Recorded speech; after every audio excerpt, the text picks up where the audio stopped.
In 2025, aliens occupy Earth and first enclose cities with 300-meter walls to limit human movement. Welcome to day 348 of our occupation. If there is no struggle, there is no progress. One day, truck driver Will bids farewell to his wife Katie and their children, Grace and Bram, and drives to work through the streets of Los Angeles, patrolled by soldiers in red helmets. Later, from his conversation with a colleague, it becomes clear that Will is planning an illegal trip beyond the wall. He reaches a smuggler who places him in a metal box and covers it with ice. That's when Will discovers he has a fellow passenger, to whom he reveals he's looking for his 12-year-old son left behind the wall. Soon, the vehicle enters through the gates. Then an explosion occurs, flipping the truck over. Dazed, Will crawls out only to be captured by the red helmets. That same morning, Katie goes to an underground dealer for forbidden insulin. By restricting medicine, the invaders weed out the weak, making it very hard to obtain. She presents a bottle of alcohol for trade, but finds the insulin spoiled. She has to fight her way out with a pistol, risking drone detection and death for all. But Katie can't afford to be robbed. Meanwhile, Will is imprisoned, unable to call his wife. Katie is indeed worried, as walking the streets at night is prohibited. Then her sister Maddie arrives with her son, who needs the insulin. Katie assures she will find the medication and asks to stay with the children. She goes to her husband's colleague, who lies about not knowing Will's whereabouts. Katie has to return home empty-handed. Suddenly, an alarm blares over the city. Katie hides under a military truck parked at the curb. A drone hovers above just as a prisoner is shoved into the vehicle. Just when Katie seems doomed, the truck starts moving and the drone flies away. The woman makes it home. In the morning, she visits her friend Broussard and reports Will's disappearance. It turns out he, like her husband, was with the FBI before the aliens arrived. He asks her to return home while he checks his remaining contacts, but Katie goes to the hospital, where she learns of the explosion at the city's entrance. Amidst the chaos, she sneaks into a storeroom and steals several vials of insulin. In prison, Will hears his cellmate's confessions, soon to be sent to work at a factory for the aliens. Then soldiers arrive, one shouting Will's real surname. He's recognized and taken to the Green Zone, where the world's leaders now reside. There, he's met by Snyder, a representative of the Los Angeles governor. Snyder knows Will's military and FBI background and his knack for catching dangerous criminals. Since the military and police vanished after the aliens' arrival, Will had to hide, but now Snyder needs his help, offering his family full protection in return. The Masters demand security, so Will lead a special unit, infiltrate the rebels, and capture their leader Geronimo. As the alien spacecraft is about to launch, Snyder takes Will to the balcony, hoping to persuade him to switch sides. If he refuses, his family will be sent to the factory. At night, the red helmets bring Will home, frightening his family, but he reassures them, explaining he was just in an accident. However, Katie realizes her husband is lying. Hearing he went to look for Charlie, she cries, but the news of Snyder's proposal enrages her. She would never become the wife of a traitor. In the morning, the family is woken up by the smell of bacon, and upon entering the kitchen, they find Snyder there. He has prepared breakfast and even brewed coffee, which is now impossible to find. As he eats, he lists all the benefits of their new status: security, a personal tutor for the children, good food, and work. Moreover, the aliens allow the couple to reopen their old bar. However, Will is only willing to agree in exchange for the return of his son, who is in another block. Snyder promises to consider this option. The next morning, Katie arrives at an unassuming house where members of the resistance, whom she informs that the occupiers have hired her husband to find them, await her. The following morning, Will goes to work, quickly realizing that Snyder deceived him. Instead of becoming the commander of a special unit, he is subordinated to Phyllis, who assigns him to find the guy who planted an explosive device at the city entrance. He is partnered with Bo, an old policeman. Meanwhile, Katie arrives at her bar and finds her lost son's belongings. Broussard interrupts her cleaning, wanting to know what the police have found out about the explosion at the customs. But Will has just started his job and has no information yet. Meanwhile, Will and Bo approach the house where the girlfriend of the wanted criminal lives, and by deception, they force him to run out the back door. The agent catches up with him when suddenly a drone appears. Will fearlessly looks directly into the lens, and it instantly disappears. The police bring the detainee to the station, where Will's arrested colleague is found. The man begs Phyllis to release him as his informant, but she refuses. Then Will goes to his trailer, but his family is no longer there because the woman and child are entering his house at that moment. After hiding the mother and son upstairs, Katie drives to Broussard as the couple needs new documents, but he refuses to help as the resistance cannot take risks. Katie leaves. At home, she confronts Will, who, learning that his friend's family is with him, takes them to a man who makes fake documents. On their way, they are stopped by the Red Helmets. However, after checking the pass, they let him go with apologies, leaving Katie in a state of shock. They safely arrive at the Masters, and while he makes the documents, Will tells Katie that he caught the guy who planted the bomb. And once he finds Geronimo, they will be able to bring Charlie back. Later, Will takes the woman and child to a camp where displaced people live. Katie meets with the resistance leader. Alexander calms her down as the caught boy belongs to another group, but he promises to warn them. At the station, Will discovers that a group of prisoners is being prepared for shipment to the factory. Phyllis asks him to resign himself. During the arrival, the city's entire defense was destroyed in 8 hours. What can a bunch of rebels do? At night, Katie comforts her distraught husband when he is informed that the suspect has divulged the location of his accomplice's hideout. He leaves, and Katie rushes to the phone to warn Broussard. Meanwhile, the prisoners are brought to the location, forced to strip, disinfected, and then redressed. At the same time, the Red Helmets arrive at the location named by the detainee and find only the bodies of rebels. Will realizes that there is a spy among the police. The next morning, a man with a card enters an inconspicuous house on the outskirts of Los Angeles. Immediately, a radio broadcast begins with calls to overthrow the occupation, voiced by Geronimo. The Red Helmets detect the transmission and head to the location. At the same time, Bram duplicates the broadcast recording and hides the cassettes under the bed. But the military, storming into the house, find no one there. That same day, Katie participates in a resistance armed attack on a food truck for the first time. During the operation, one of their comrades, Kim, is fatally wounded. Katie tries to help him, but Broussard finishes the boy off, shocking Katie. Then, drones arrive and start shooting random passers-by. However, Broussard calculates the authorities' response time to the incident. After the operation, Katie rushes home and barely manages to wash off the blood traces. She is so shaken that she doesn't want to explain anything and locks herself in her room. That day at school, Bram gives a cassette to his teacher, who notices a change in the pattern of the alien ship's takeoffs. He saw a very large object circling Earth in the sky and now intends to make a more powerful telescope. The police arrive at the scene of the incident. Will notices the body of a boy who was clearly finished off. Phyllis orders to take his photo and quickly learns his name. After that, the Red Helmets go to his house and arrest his parents. Will is outraged by this and fails to notice Broussard in the crowd, who heads to the resistance base and reports what happened. But Alexander is confident that Kim left no traces. Will then goes home, where Katie explains her morning behavior with the things found in the bar belonging to their son. Distraught, Will blames himself for being powerless against the Masters, but his wife promises her support. Later, Katie goes to meet Broussard. He justifies his actions as saving Kim from torture. But now she needs to extract everything her husband learned during the investigation from him. At the same time, Bram's friend asks for his help and leads the boy to an underground tunnel beneath the wall, where her brother slipped and injured his leg. It turns out their father worked there before the arrival, and now they use the tunnel to get beyond the wall. Will and Bo go to a cultural center listed among the places visited by the deceased Kim and find a rebel weapons cache. At the same time, Bram's friends tell him they've been going to the other side for 6 months to get food, as there's no one beyond the wall. Alexander learns about the lost weapons and asks Broussard to warn Katie about the inadmissibility of her husband's actions. He fulfills this request, but Katie is more concerned about her family's safety. Nevertheless, in the evening, she opens the bar to visitors. Suddenly, in the midst of the festivities, Snyder walks in. The man congratulates everyone on the opening of the establishment and then explains to Will that by revitalizing such places, the Masters allow people to safely release tension. Hearing this, Katie becomes furious, thinking they've sold out to the aliens for the sake of getting their son back. But Will is convinced that by continuing to work for Snyder, he will be able to find Charlie.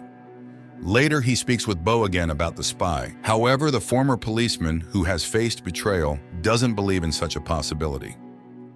Meanwhile, Katie tells Broussard that the quick finding of the Resistance's premises is explained by a huge database and a woman who knows how to use it. She's ready to reveal her name if Will remains unharmed. Broussard swears to this. The next day, a squad of red helmets burst into the school. The military brutally arrest a teacher and beat a student. Returning to the base, one of them removes his helmet, revealing himself to be Broussard. Later, he explains to Alexander that he learned the duty schedule of the Red Helmets. Now they have a chance to be in the right place at the right time. That same day, Phyllis shows Will information about the Los Angeles rebels. If they unite and go on the offensive, the entire block will be cleaned out. She hopes Will understands what this means for him and his family and counts on his loyalty. Meanwhile, Katie takes the children for a walk with Lindsay, the governess appointed by the authorities, and turns on the streetlight, sending a prearranged signal. The sound of breaking glass is heard. The woman counts to 10, then pulls out a fire extinguisher. Only after extinguishing the fire does she call emergency services. The Red Helmets and Will arrive. He is outraged to find that his house is being searched, but such is the protocol. Katie is asked to go to Phyllis for interrogation. She promises the family enhanced security. Moreover, the neighbors are warned that if something happens to them, they will be held responsible. Katie is shocked, as now they will be feared. Phyllis interrogates her about everything, even the personal relationship between husband and wife. Meanwhile, Maddie goes to the Commission for the Preservation of Cultural and Artistic Items in search of work and introduces herself to Charlotte, the director, hoping to become her assistant. After his wife's interrogation, Will confronts Phyllis, but she shows him tapes found under Bram's bed and advises him to keep a closer eye on his son. For now, she'll hold on to these pieces of evidence. Furious, Will drives home, and after a tough conversation, Bram shows his father posters. Their appearance in the city signals the release of a new broadcast by Geronimo. Katie manages to extract a promise from Alexander not to touch her husband, and in return identifies her husband's boss, Phyllis, in a photo. Later, another broadcast by Geronimo begins in the city. This time, the police immediately detect the signal coming from the library and rush there. The man hears their approach but utters his final words, calling for resistance. He is arrested, although Will is sure it's not Geronimo, greatly disappointing Snyder, who had already informed the masters of their victory. That same day, Maddie witnesses Charlotte's anger, who needs a painting by a specific artist. Maddie reports she knows who had collections in the city, as she worked as an art historian. Meanwhile, the arrested man confesses during interrogation that he found the text for the broadcast in a pipe. The police go to the site and verify that the indicated pipe leads to the green zone. Charlotte's workers find art items in the house Maddie mentioned. In gratitude, the owner takes her on board and promises to help with insulin. That same day, Phyllis informs Will that as a sign of trust, she destroyed the tapes. The man goes home where Bram admits he listened to Geronimo because he was the only one who instilled hope in people. Katie arrives at the bar earlier than usual and finds Phyllis in the hall, who wants to talk to her alone. Phyllis talks about her husband and draws parallels with Will, who loves his wife so much that he doesn't see who she really is. She shows surveillance photos from the truck attack site and warns Katie that she's gotten involved with the wrong people. If Katie wants to survive, she will now work for her. After the conversation, Phyllis returns home where her paralyzed husband lies. She greets him, but upon entering the living room, she finds Broussard there. Phyllis immediately understands why he came and asks him to kill her husband too. Broussard shoots. The next day, Bo and Will go to the crime scene and find the word Geronimo written on the wall. Snyder is furious because Phyllis was very close to the masters and demands the criminal be found. A message comes in about the capture of one of the Geronimo group. Will interrogates the young man, who gives an address in the green zone. The Red Helmets burst in there, finding a concealed room and several people who call themselves the Geronimo group. Meanwhile, Bram, accompanied by his girlfriend, passes under the wall and ends up in a deserted city where they find necessary supplies in a huge warehouse. Back in Los Angeles, news is broadcast that the underground has been eliminated, although Will doesn't believe it. Snyder once again becomes enraged because he sees that the captured couple doesn't look like terrorists. He refuses to fulfill the agreement about searching for Charlie and appoints Will as the head of the group. Will immediately begins searching for the mole, and Phyllis's assistant, Jennifer, reminds him of his wife, suggesting he might be the source of the leak. Returning home, Will sees Bram giving his sister markers brought from beyond the wall, but the son lies that he traded them for oranges. Snyder interrogates a man who claimed to be Geronimo, but he confesses that he is just an actor. Snyder convinces him to play out his role in exchange for being sent to another block. At the same time, Bram rushes to his teacher and promises to get him a powerful lens for his telescope. Will, secretly from his wife, searches the bar but finds nothing incriminating except for a book he doesn't recognize. The trial of Geronimo is broadcast on all channels, featuring relatives of the terrorism victims, and a scaffold for execution is erected in the square. The actor plays his role, believing Snyder's promises to eradicate terrorism. He realizes he's been deceived only when he finds himself on the scaffold, but can do nothing about it. Immediately after the execution, Snyder invites Will to join him, promising to show him something unusual. At the same time, Alexander's group prepares for a new attack, with Katie among the rebels. On the way, Will expresses his outrage to Snyder, who achieved nothing by executing the actor. But Snyder reminds him of the need to pacify the population and that he's bought time to search for the real Geronimo. Snyder's car moves through the city, guarded by a group of red helmets, including Broussard. At one of the turns, a decoy road worker sends them on a detour, and when the convoy slows down, Broussard shoots his colleagues. Snyder tries to run, but Will locks the doors as the car is armored. Rebels, disguised in red helmets uniforms, shoot at the car and manage to pull the door off, but Will shoots from inside and still gets Snyder out of the fire. Drones appear, but the rebels manage to escape. Will leads Snyder into the bar, where Katie arrives at the same time.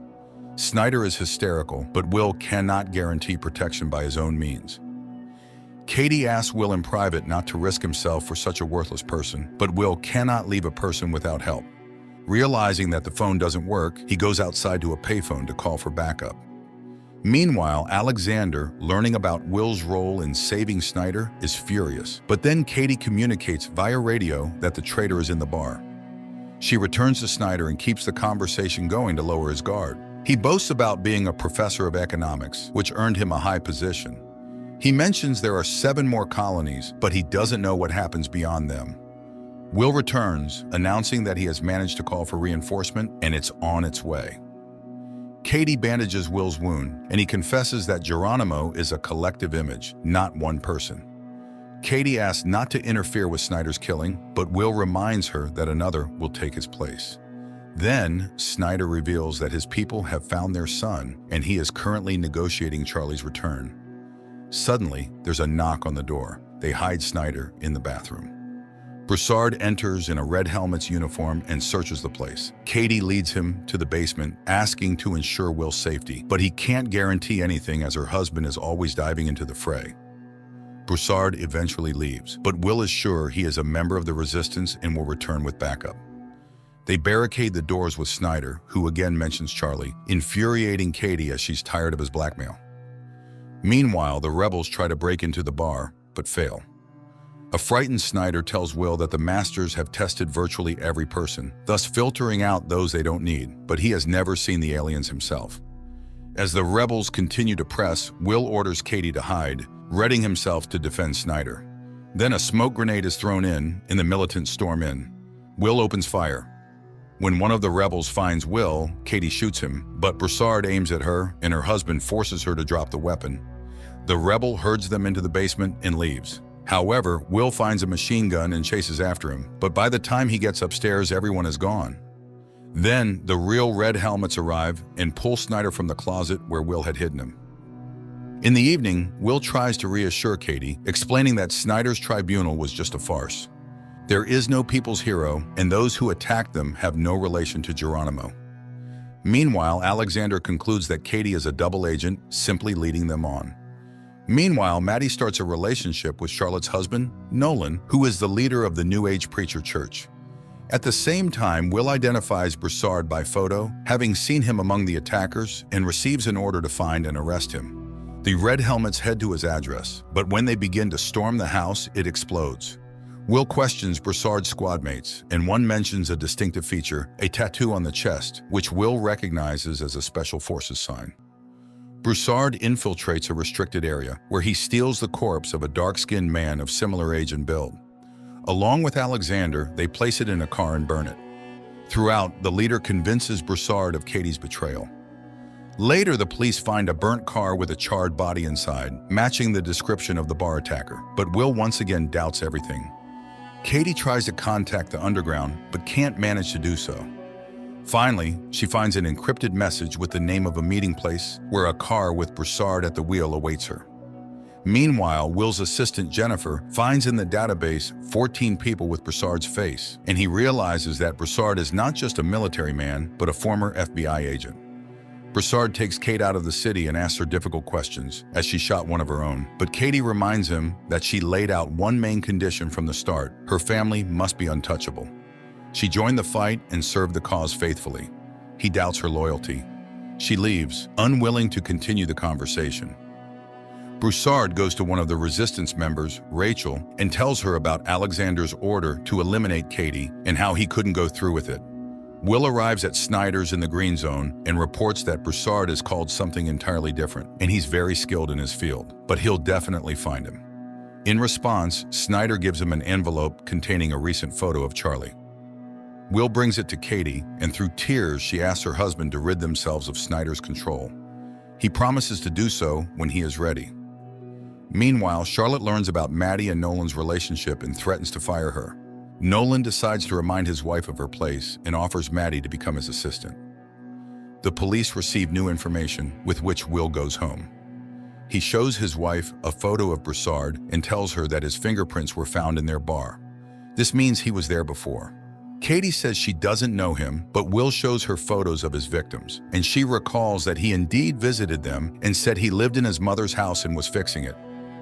Jennifer immediately finds Broussard's mother's house through receipts from construction stores. Rachel comes to Katie, confessing that Broussard indeed killed many, but it's part of the resistance. Katie reminds her that she almost became one of his victims, but Rachel reminds her that Broussard didn't carry out that order. Then Katie calls Broussard and warns him that Will has figured him out. The Red Helmets go to Broussard's mother's house, but it's empty. The abandoned tools make it clear he received a warning. Will calls out to a neighbor who turns out to be Alexander, and he says he hasn't seen his neighbor. Will leaves, but then stops. On Broussard's table lies the same book as in his wife's bar. Will's partner ends up at a factory where people often get sick and die. It turns out the factories are built on the moon. Will shows his children a photo of Charlie and admits he only started working for the government to get him back.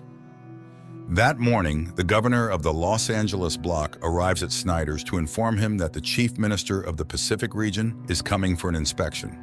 He assures everything is going well, but the woman is very doubtful. Katie goes to Rachel and learns that her underage sons are also in the resistance. She is stunned by the woman's courage, but still announces her departure from the group, fearing for her family. Rachel promises her support. Alexander calls Will and declares that his wife is the mole leaking information to the rebels. He sets up a meeting place. Will goes there.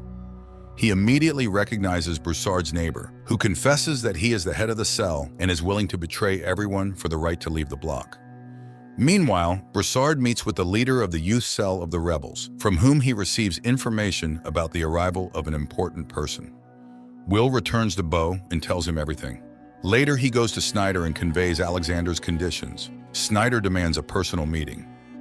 In the evening, Katie returns to the topic of Charlie. If Snyder knows where he is, why can't he bring him back? But the conversation shifts to the meeting with Alexander. He reveals he is ready to betray the entire cell, and Katie immediately leaves for the bar, signaling Broussard along the way. Bram and his teacher observe the moon and notice changes in its surface. It seems that's where the alien mines and warehouses are located. That evening, Broussard comes to the bar, where Katie tells him about the leader's betrayal.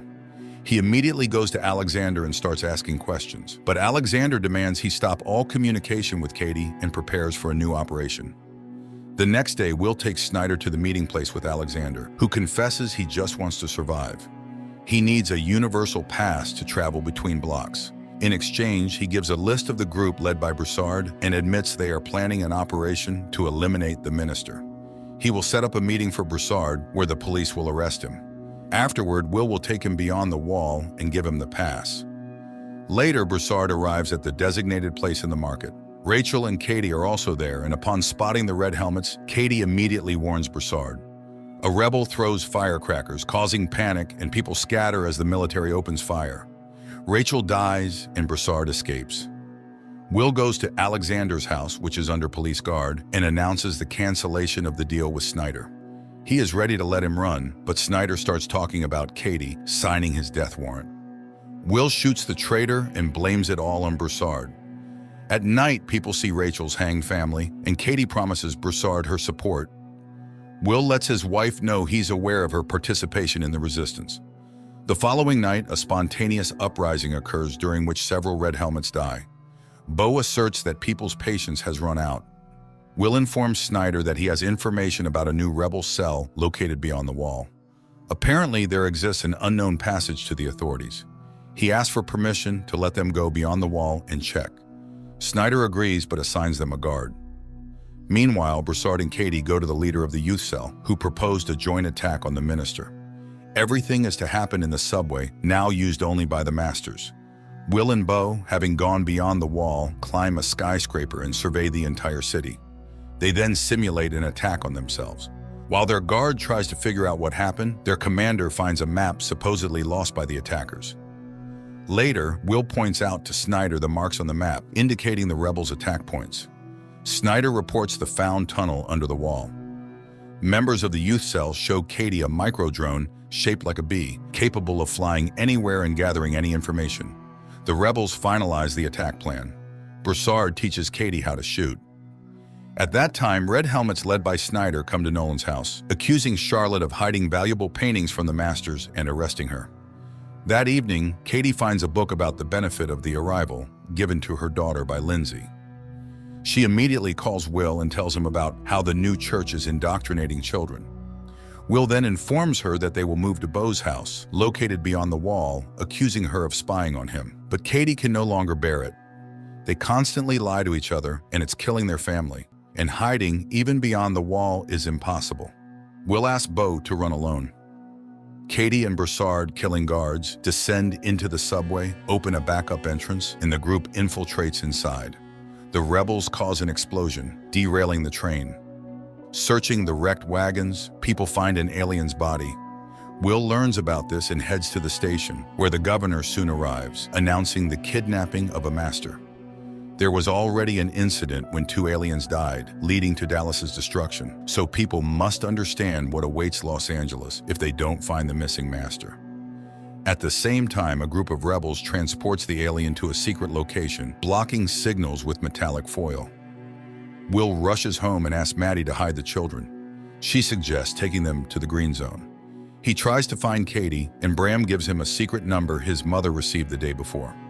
While the rebels try to move the alien to another location, a curfew is declared in the middle of the day.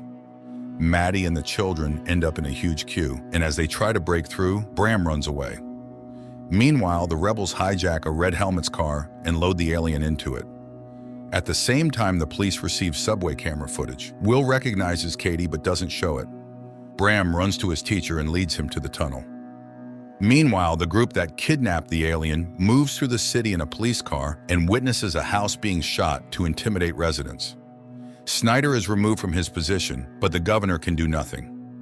Meanwhile, the alien is brought to a laboratory, shielded from any observation methods, and they attempt to open his suit. Will gives the rebel codebook to Jennifer. Together, they review the operation footage from Broussard's arrest attempt and identify the youth cell leader, who is also in the database. The rebels figure out how to activate the communicator on the alien's wrist when Will knocks on the door. He asks to hand over the kidnapped and run, or he won't be able to save them. But Katie refuses to open the door, instead breaking the isolation, forcing the rebels to flee through a secret passage. At that moment, drones converge on the house. Katie opens the door, and Will calls the police. The alien is taken away. Snyder thanks him and gives him a universal pass beyond the wall. Simultaneously, Bram and the teacher descend into the tunnel and are caught by the police. Snyder is taken away by the patrol. Will goes beyond the wall to find his son, and Katie returns to an empty house. This concludes the first season.